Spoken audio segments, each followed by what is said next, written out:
Temanku tuh Oke, nice. orangnya pendek. Aku lupa namanya siapa. Smart. Bisa dia bisa. Let's say katakan itulah. Nggak cuma UPH yang bikin uang kabel. Banyak kampus yang bikin uang kabel. Sebenarnya juga nggak ya kampus. Orang kampus dari sekarang kalau kita ngomongin Ya kita hidup juga apa kita iya. Apapun juga yang kamu perbuatlah dengan segala hatimu seperti berkurang dan berkata. Wow. Ada. Tapi pertanyaanku selanjutnya adalah quotes, tapi quotes ada di Dari iya. keduluan. Kehidupan. Semoga bisa ada yang dipetik dari obrolan ini dan sampai jumpa di video berikutnya. Apa ya quotesnya? Bukan ini. Nah, kata-kata penutup ya. Kalau kalian tanya kenapa obrolan lagi ini, namun juga pernah mahasiswa. Dadah.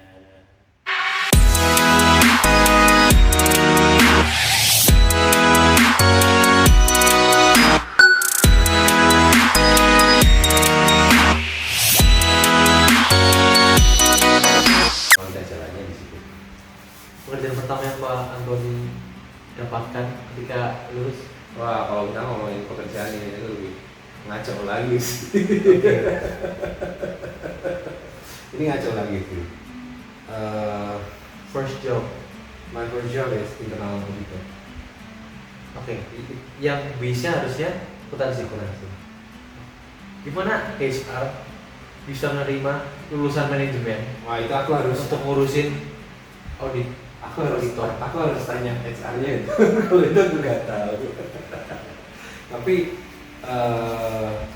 biasanya kalau pada saat itu sebenarnya tergantung requirement setiap perusahaan ya.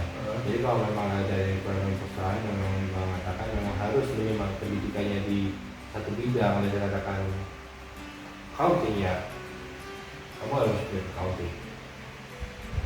Tapi kalau memang tidak ada requirement yang mengatakan hal itu, ya sebenarnya bisa dari mana aja. Saya katakan sales pasti banyak kan any major lah. Iya. Kan nggak mungkin dong kayak dokter yang kelar orang manajemen, Iya. ilmunya nggak dapat juga. Jadi kayak gitu, tergantung requirementnya. Nah itulah pada saat itu memang tidak dari standar harus accounting atau gimana. Jadi kebetulan waktu itu teman-teman di sana, ya aku bilang dulu bukan orang dalam ya, tapi ya tetap aku untuk investasi segala macam. Tapi dapat infonya dari Teman-teman infonya dari luar. Tapi memang ini segala regulasi untuk Yang bisa sesuai dapat betul. job itu. Dan kebetulan ya memang udah jalannya ke sana, jadi kayak dapat aja. Dan minat karena suka itu minuman tadi. Sebenarnya kalau kita ngomongin minat atau enggak, pada saat itu kita ngomong jujur aja. Pada saat itu karena mungkin sudah pusing nyari kerjaan, karena aku sempat sekitar 1-2 bulan itu muter-muter Jakarta, Betul-betul Jakarta. nyari kerjaan. Terus akhirnya ada yang cocok ini udah apa? Kapan idealisme itu harus runtuh akan kita harus realistis aja nih? Sebenarnya tidak ada orang yang mengatakan kapan harus itu, kapan tidak. Kamu sebenarnya bisa pegang idealismemu sampai kapanpun. Cuman balik lagi sama orangnya yang bilang. Iya dong. Sekarang ini misalnya saya katakan, kamu tahu kamu tidak punya change kamu buat kerja di field kamu sekarang itu kecil. Iya dong. Ya. Apakah kamu tetap ngotot di situ terus, atau kamu mau buka lembaran baru, halaman yang baru, challenge yang baru, tapi kamu punya kesempatan yang lebih besar gitu? Mana kita ngomong kita realistis? Iya, take a risk buat ya. Iya. Which one you gonna choose? Kamu takes more time to find job that you want, or pindah apa? ya apa? Oke. Ya dong. Waktu itu aku karena manajemen sangat luas, jadi ya apapun coach yang aku dapatkan kalau gitu. Oke, Ilkom juga dibilang adalah prodi yang sangat luas. Karena semua pekerjaan butuh komunikasi. Benar banget. Bahkan sampai lulusan komunikasi pun meskipun sudah dibedakan di dua antara strategis yang di corporate menjaga relasi, jadi PR, dan orang yang kerja di media pun itu tetap yang sangat luas itu meskipun dibagi dua. Betul. Dan banyak anak ilkom yang Akhirnya pindah haluan. ketika masuk ya komunikasi, semua butuh komunikasi, kan cari kerja gampang. Ketika udah menjalani dan berkati lulus, ini terlalu luas. Betul banget. Kita mau spesifik itu nggak bisa. Nggak bisa. Betul. Jadi kuncinya itu lagi. Kamu mau tetap pegang kamu punya pendidikan atau kamu mau yang mana? Dan itu dirasa juga sama anak manajemen. Oh iya, banget. Sebenarnya pada prinsipnya sebenarnya tidak hanya yang aku tahu ya dari pengalamanku, tidak hanya jurusan-jurusan itu aja. Ada juga yang anak hukum, ada juga yang anak perhotelan, ada juga anak arsitek. Yang mungkin mereka kenapa ngambil itu karena mungkin bisa jadi karena dari orang tua. Kalau yang orang hukum bisa jadi karena mungkin orang tuanya ada yang notaris, ada orang tuanya di Hotman Paris. jangan sebut itu bahaya. Atau mungkin yang orang tuanya punya hotel, terus ada perhotelan, atau mungkin orang tuanya punya bisnis tour, ambil perhotelan. Akhirnya pada saat dia udah habis ternyata it's not their passion. Iya, banyak ya seperti itu. Banget. Oke. Jadi ya itu tadi ya malah karena problemnya itu apa sih, kayak kita tuh tidak tahu pada saat kita mau ambil kuliah, kebanyakan tuh kayak kita nggak tahu. Sebenarnya udah tahu pun juga kadang mempertanyakan kita udah bener belum. Ada juga kok yang ini temanku sendiri, dia orang kedokteran itu sulit ya. Pendidikan dia 1,5 tahun, 1,5 tahun harus koas, 5 tahun, dari 5 tahun itu masih harus 16 tahun lagi, ya pokoknya lama lah. Akhirnya juga dia nggak jadi dokter. Itu terkesan wasting. Sekarang kita bisa ngomong kayak gitu, tapi pada saat itu kita nggak bisa ngomongin bahwa itu wasting time. Kita akan ngomongnya pasti this is not my passion. Ini bukan panggilanku, jadi akhirnya hilang. Ya. Terus ngomongin passion. Nah, sekarang kok Anthony, ini boleh cerita nggak sih? Akan kemana gitu? Oh, jangan dulu lah. Oke. Belum berangkat soalnya. Oke, berangkat. Direncanakan pepnya ya lah, pokoknya. akan direncanakan mengambil pekerjaan yang berbanding terbalik dengan apa yang Anthony pelajari di kuliah. Yes. Lompat kapal tadi kan. Lompat kapal betul, pindah haluan. Tapi yang akan didatangi ini, yang akan dilaksanakan ntar ini, itu merupakan part dari apa yang Ko Anthony suka. Kalau kita melihat dari flashback, yes. This is what I want, this is what I like, and this is what I love. Beneran. Ragu lagi, diragukan tuh. Tapi beneran. Kalau kita ngeliat, aku ngeliat flashback dari pengalamanku yang dulu internal auditor selama 3 tahun. Akhirnya kan itu Jakarta 3 tahun, karena ada suatu stop, akhirnya aku harus kembali ke Yogyakarta, kota tercinta. Meskipun sebenarnya nggak pengen balik kan. Yes. bener pada saat itu memang tidak mau balik, tapi memang harus kembali. Sempat juga aku pernah kerja sebagai purchasing. Beda lagi. Purchasing itu procurement. Apa itu? Pengadaan barang. Kalau Oke. kita dari sebuah perusahaan kayak ya istilahnya bagian tukang belinya lah. Pengadaan barang-barang di kantor lah kayak gitu. Ini stok ini habis beli gitu. Kurang lebih kayak gitu. Kurang lebih kayak gitu. Tapi lebih ke yang inilah, bukan kayak di dapur aja. Bang habis ini beli dong. Enggak gitu konsepnya. Mendata apa yang Jadi kayak kebanyakan kayak barang-barang yang memang general ya. Ya saya katakan ya misal di sebuah company kayak itu dia mau bangun ruangan office baru, tapi memang dia tidak punya stok katakanlah meja, kursi, perangkat komputer. Nah itu memang purchasing lah yang akan beli barang itu, mengadakan barang itu. Oke. Oh paham. Ngelis ngatur kayak yang mau dibeli ini dan sampai akhirnya pesan dan datang. Iya, itu adalah nanti dari pihak purchasing yang akan mengadakan barang itu tadi. Oh, ada barang next. Nah, kembali lagi nih. Setelah itu kan COVID itu terjadi, dan di COVID itu turning point itu yang kenapa akhirnya iPhone main dream job.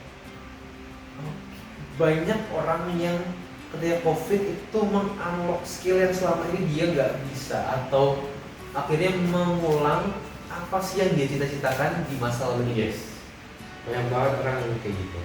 Tapi banyak juga yang orang yang ikut itu. Kuncinya adalah pada saat itu be yourself. Oke. Be yourself. Dan COVID itu kayak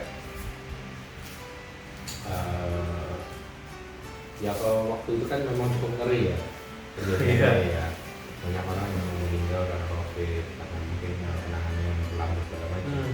Tapi kalau kita ngomongin COVID itu jadi kayak sebuah turning point yang saat ini aku bisa ada, maksudnya dari segi pekerjaan yang Iya. jadi kayak disitulah titik balikku, titik memulaiku start pekerjaan kita. Gimana si pemberi kerja mau mempekerjakan orang yang base-nya belajarnya atau bukan di karena itu, dan mulai belajarnya ketika COVID. Waktu yang pendek gitu lah ibaratnya. Itu kayak kalau aku melihat itu kayak rencana Tuhan. Oke. Nah beneran. Kayak pada saat itu aku mau ambil program. Jadi waktu itu sebelum COVID kayak aku mau ambil sebuah program ke suatu negara, tapi aku nggak dikasih. Jadi kayak waktu itu sempat 3 kali ngambil program itu, tapi nggak dapet. Misalnya COVID. Ternyata dalam COVID itu kayak kita tuh diproses. Kita diproses. Jadi kan waktu sebelum itu kan kayak kenapa ini nggak berangkat segala macam. Jadi kayak ternyata belum saatnya aku berangkat. Oke. Jadi kayak waktu yang dikasih itu belum waktunya. Jadi kayak aku harus melalui sebuah proses, dan di COVID itu jadi turning point-ku. Aku harus cari bangun waktu COVID, saya belajar lagi dari awal. Dari situ jadi kayak fondasiku ya, turning point lagi. Terus kemudian kebetulan ada kalau COVID itu kan pada saat itu kan banyak kan yang online kan, dan aku kebetulan bisa ambil online schoolnya tadi segala macam di situ, dan akhirnya bisa sampai saat ini. Tapi betapa banyak orang yang tiap COVID itu berhenti, tidak mengalami perkembangan. Betul. Itu banyak, dan aku salah satunya deh. Pokoknya nggak banyak unlock skill apapun ketika COVID. Atau mungkin pada saat kamu COVID kan kamu masih posisinya ini ya, masih pelajar. Iya. Iya dong, pelajar kan kebanyakan ngapain aku tahu pusing COVID, cuma fokus apa yang ada di mana, apa aja, masih nggak terlalu mikirin tentang bakal gimana. Ya, Begitu mungkin belum waktunya gitu. belum waktunya. Tapi ketika orang yang sudah waktunya, itu harusnya bisa digunakan opportunity untuk itu merubah hidup tadi kan? Iya. Jadi kayak atau mungkin ini ya, kondisi dan lingkungan yang membuat kamu jadi harus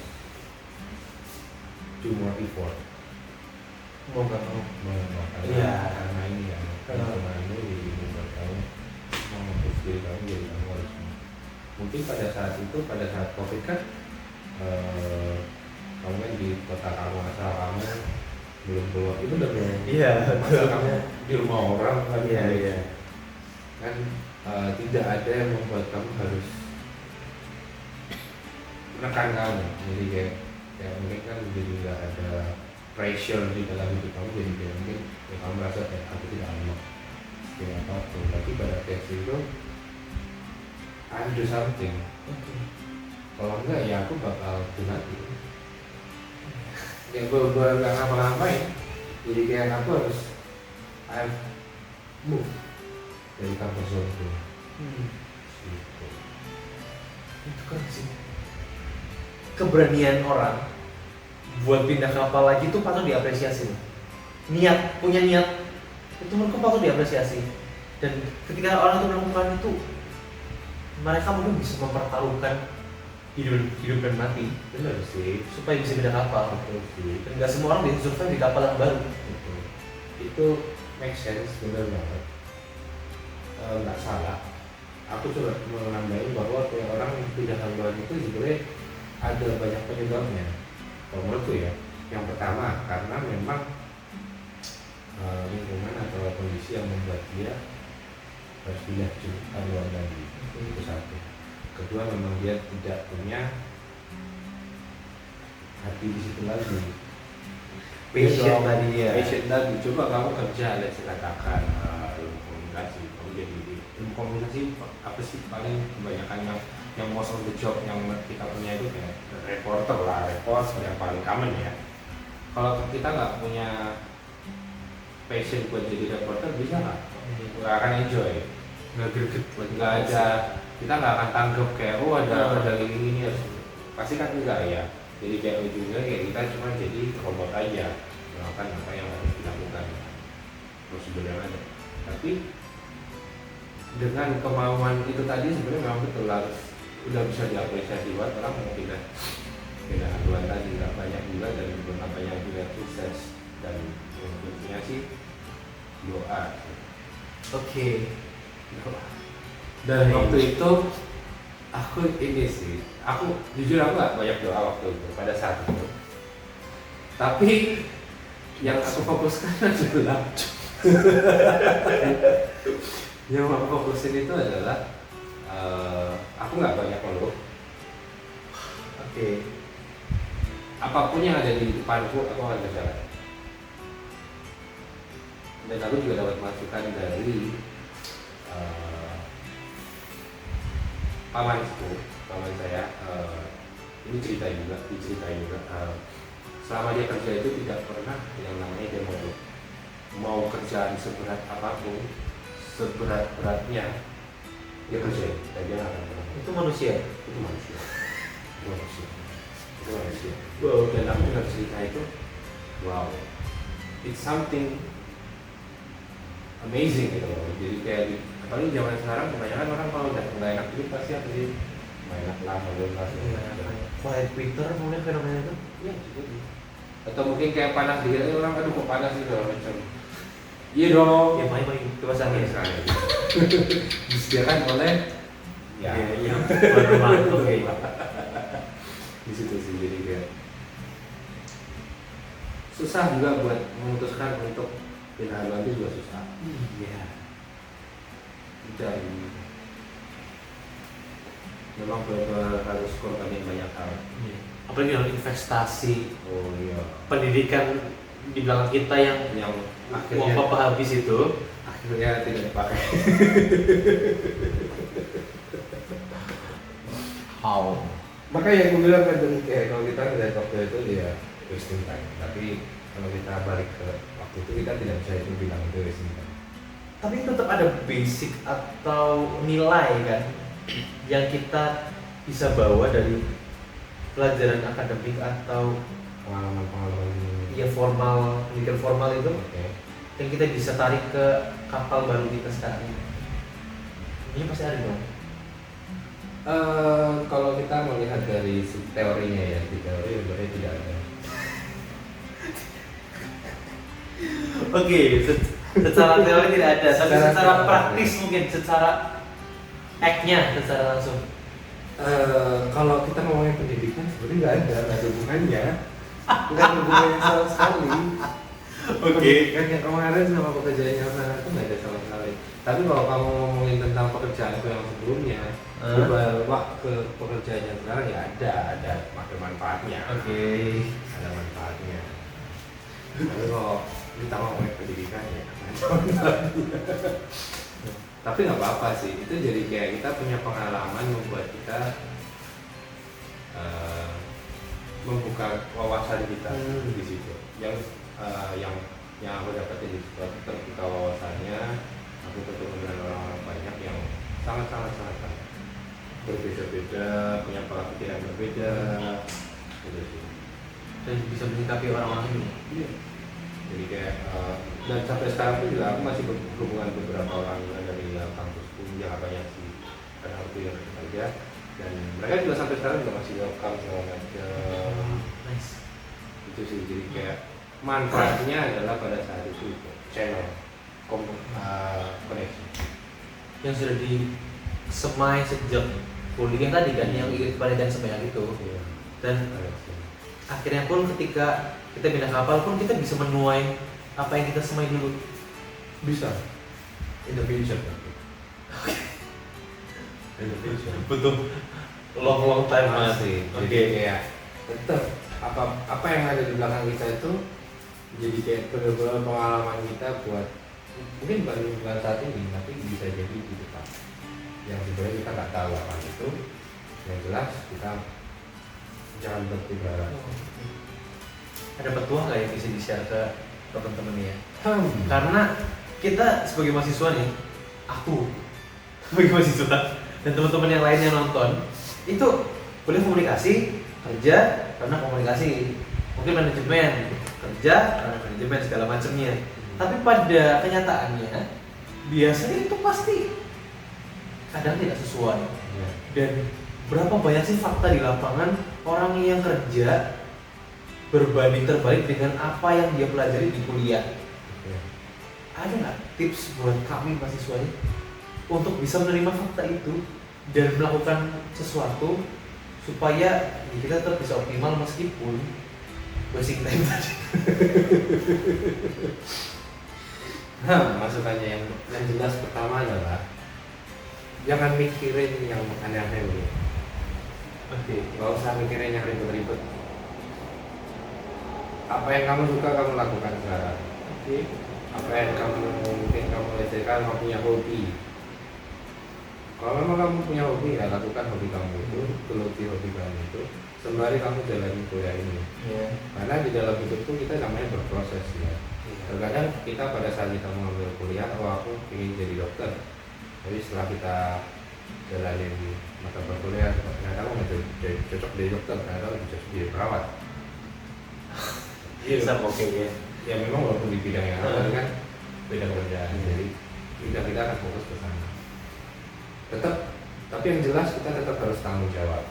Nah, Karena tanggung jawab tadi itu adalah sebuah nilai dasar yang akan kamu bawa sampai kamu tua. Tuh, sampai titik aku ini sekarang tanggung jawab. Ya dong, apa yang kita udah pilih dan kita ambil ya kita harus selesaikan.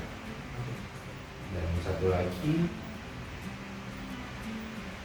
jangan pernah berhenti berharap bahwa duniamu itu di situ aja.